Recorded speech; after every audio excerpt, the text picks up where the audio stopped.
व्यंकटेश स्तोत्राचे फायदे. व्यंकटेश स्तोत्र हे भगवान श्री व्यंकटेश, तिरुपतीचे श्री व्यंकटेश्वर बालाजी यांना समर्पित आहे. या स्तोत्राचे नित्यपठन केल्याने भक्ताला आध्यात्मिक, मानसिक आणि भौतिक अशा सर्व प्रकारचे लाभ मिळतात. मुख्य फायदे. मनःशांती व मानसिक स्थैर्य. व्यंकटेश स्तोत्र पठण केल्याने मनातील नकारात्मक विचार कमी होतात आणि मन शांत राहते. मानसिक अस्थिरता, तणाव, भीती यापासून मुक्ती मिळते. धन, धान्य व समृद्धी. भगवान व्यंकटेश हे वैभव आणि समृद्धीचे दाता मानले जातात. स्तोत्रपठनाने घरात लक्ष्मी प्राप्ती होते. कर्जातून सुटका होण्यासाठी व आर्थिक स्थैर्यासाठी हे स्तोत्र लाभदायी मानले जाते. आरोग्य व दीर्घायुष्य.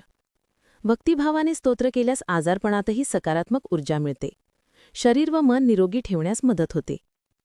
संकटांवर मात.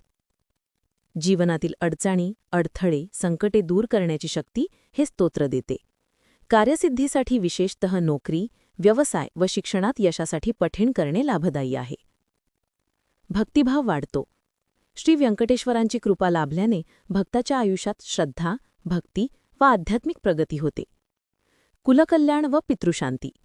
व्यंकटेश स्तोत्राने घरातील वातावरण पवित्र होते. कुलदैवताप्रमाणे श्री व्यंकटेश्वराची कृपा घरावर राहते. विशेष म्हणजे हे स्तोत्र सकाळी स्नान करून स्वच्छ ठिकाणी बसून भक्तिभावाने म्हटल्यास अधिक फलदायी मानले जाते.